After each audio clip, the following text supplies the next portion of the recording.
Pedagang pasar relokasi di areal parkir Pemkab Jemberana hampir setahun berjualan. Ada yang bertahan dengan kondisi sepi, dan ada juga sebagian yang pindah karena tidak mendapatkan pembeli. Karena banyak kios yang ditinggalkan pedagang, kini sebagian bangunan pasar relokasi tampak rusak, bahkan terkesan seperti rumah hantu. Sejumlah pedagang mengaku sejatinya mereka sudah tidak betah berjualan di pasar relokasi, karena sangat sepi dan tidak ada pembeli. Janji doang, datengin 3.000 pembeli. Katanya ditaruh di sini biar sama-sama. Sudah pindah di sini, dagang hilang satu-satu dibiarin. Tidak ada ketegasan dari pemerintah. Malah disuruh dagangnya pindah, asal jangan ribut katanya.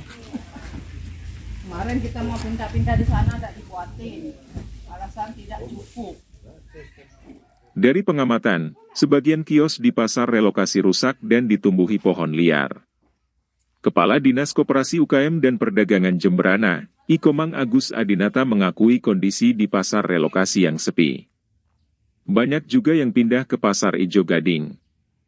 Selain itu ada yang berjualan di rumah.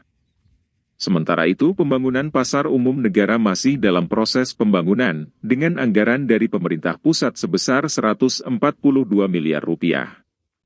Sejak pembangunan pasar, terdapat 438 pedagang direlokasi di area parkir kantor pemerintah Kabupaten Jemberana, dan sebanyak 161 di Pasar Ijo Gading. Selesaikan pasarnya, biar cepat pindah. Di sini udah tidak kuat sebenarnya ya. Witari Denpost melaporkan.